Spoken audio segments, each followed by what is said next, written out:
Esse é o Mundo em Revolução e nós vamos falar agora sobre o que aconteceu ontem à noite, né? O ataque do Irã contra Israel.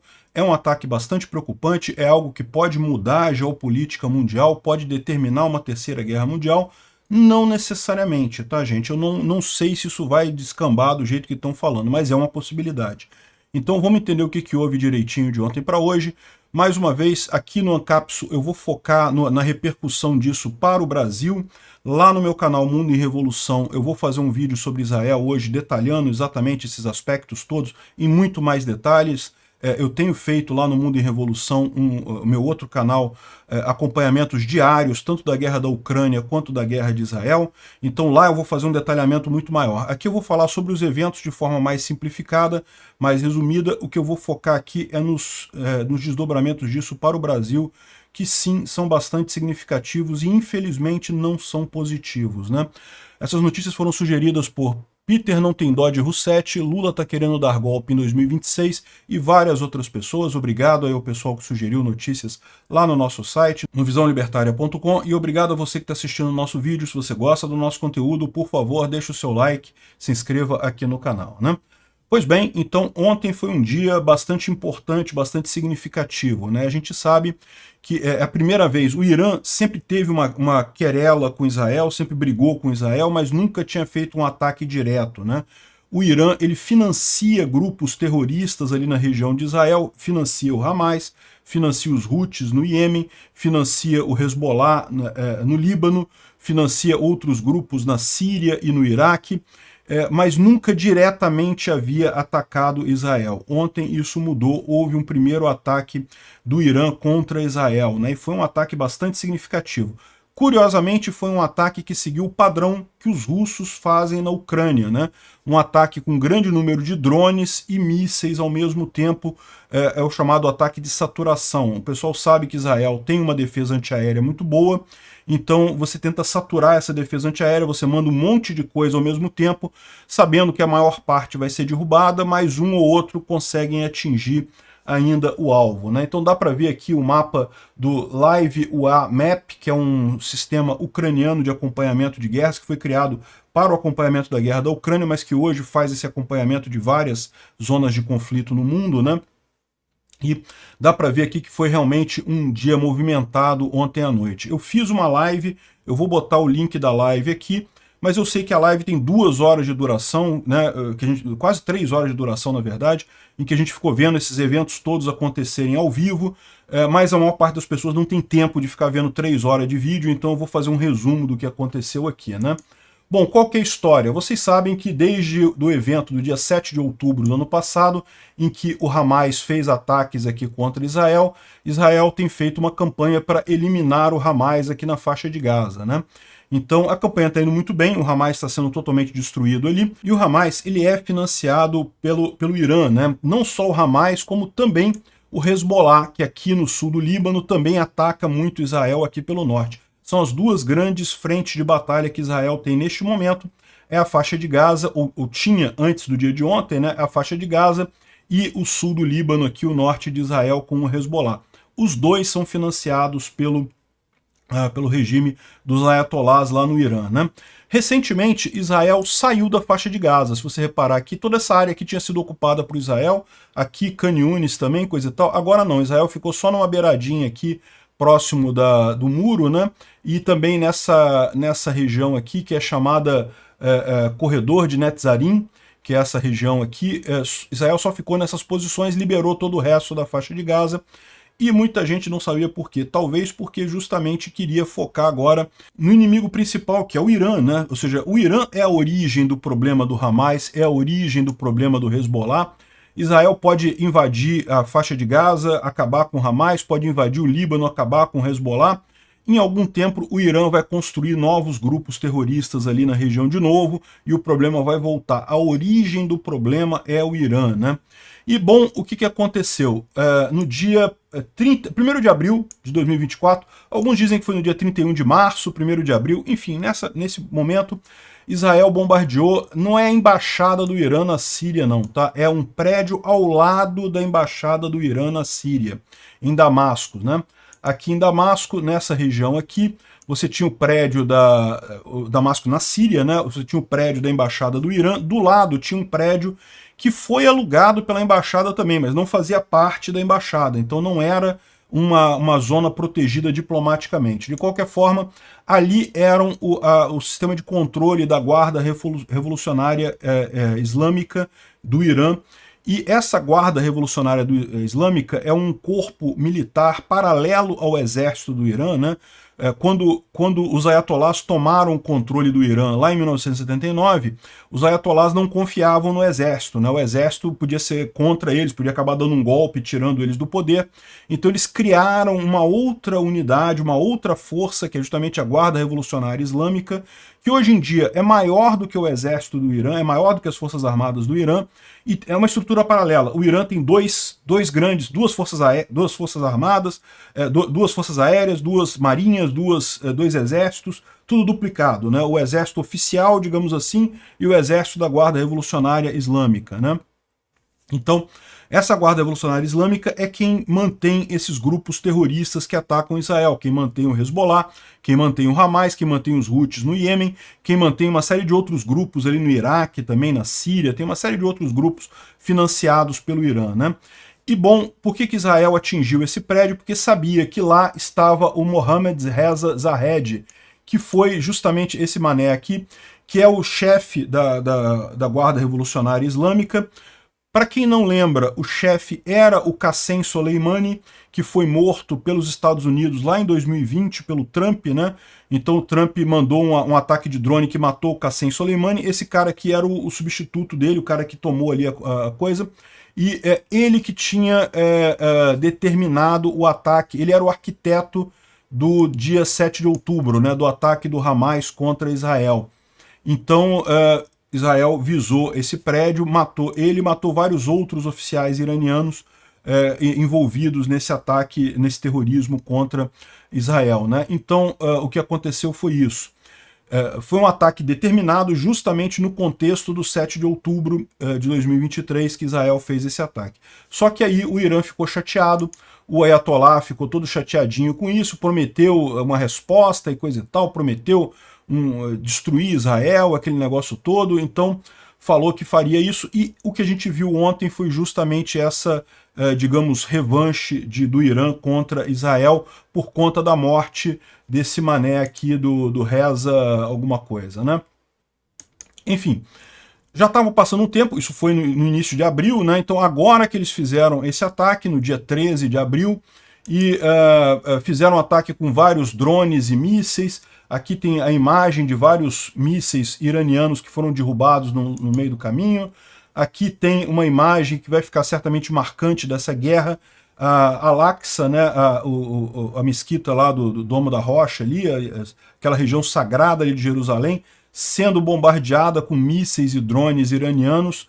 Felizmente não houve nenhum dano ali na região, foi tudo derrubado pelo Israel, né? Israel com a ajuda dos americanos, com a ajuda dos ingleses, com a ajuda da Arábia Saudita e com a ajuda da Jordânia, tá? É muito importante destacar que a Arábia Saudita e a Jordânia se empenharam em evitar danos a Israel, justamente para tentar manter a paz na região, né? Isso é uma coisa bastante significativa, né? Esse post aqui eu fiz ontem à noite, falou, Irã lançou entre 400 e 500 drones e mísseis.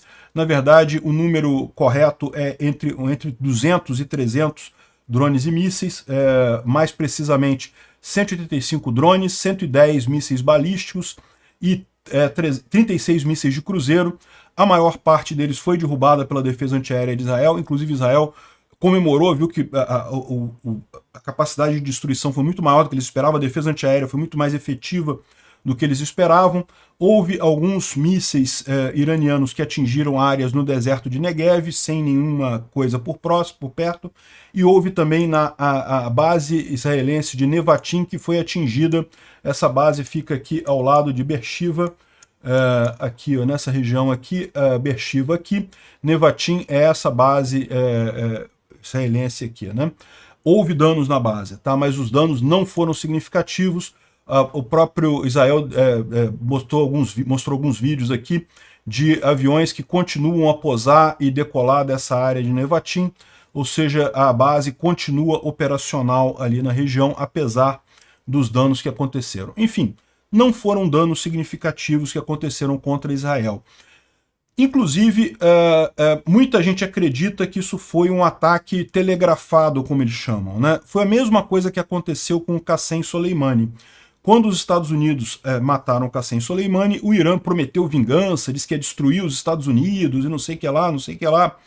E, de fato, atacou bases americanas no Iraque, né? Só que como é que eles atacaram? Eles ligaram para os Estados Unidos primeiro e falaram: a gente vai atacar tal base assim, assim, vamos mandar não sei quantos mísseis, se prepara aí, coisa e tal.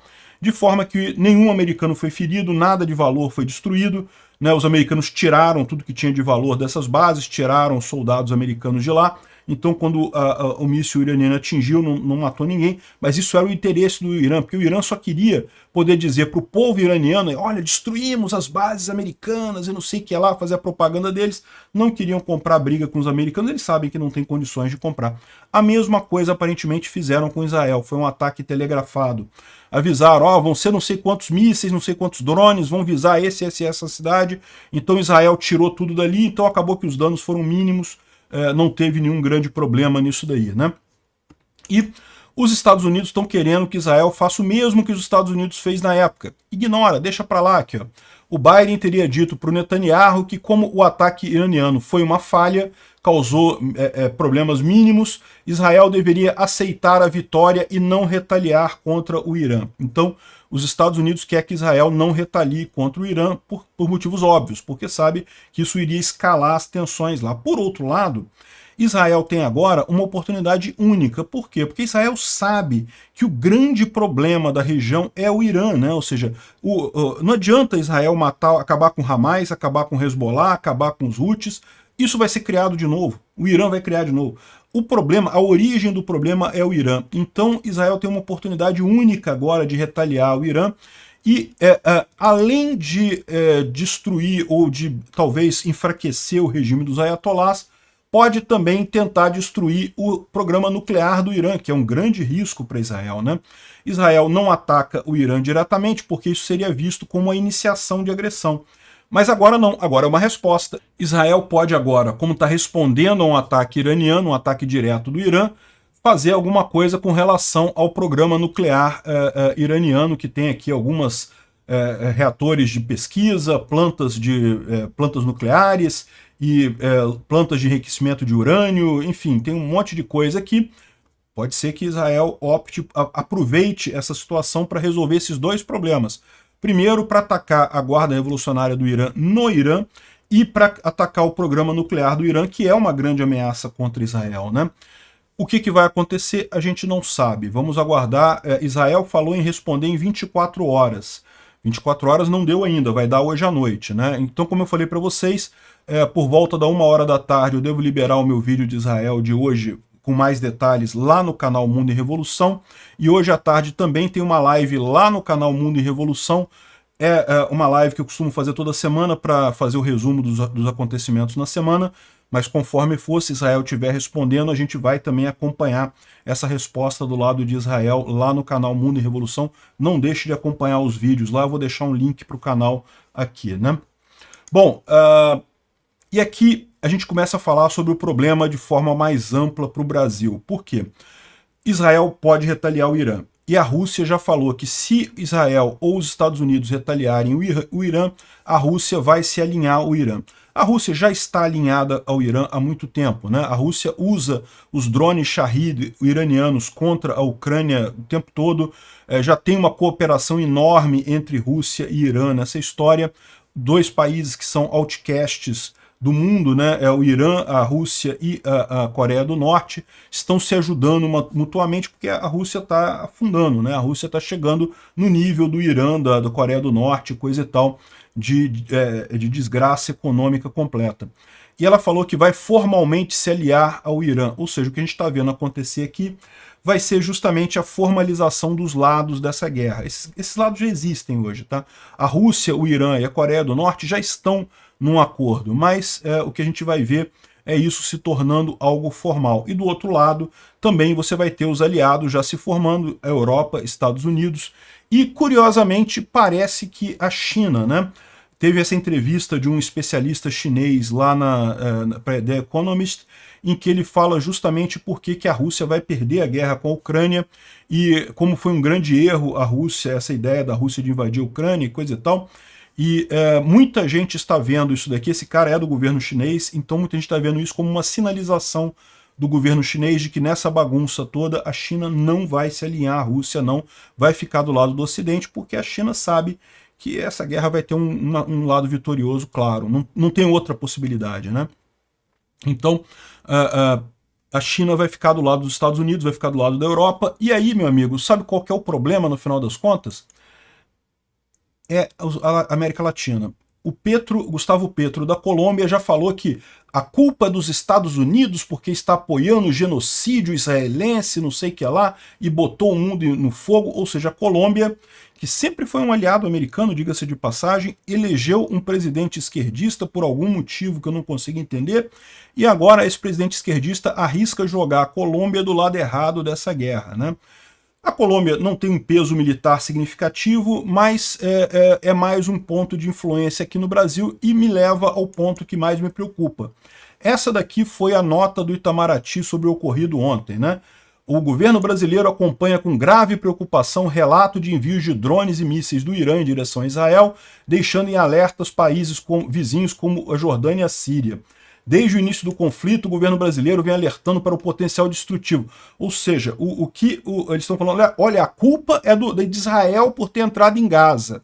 Não, não é. Que coisa é essa? O Irã atacou Israel? Que história é essa de a culpa é porque Israel invadiu Gaza e coisa e tal? O Brasil apela a todas as partes envolvidas para que exerçam a máxima contenção, ou seja, não quer que Israel revide, mas não condenou o Irã. Em momento algum, o Brasil condenou o Irã. Olha só o caminho que o governo brasileiro está tomando, né?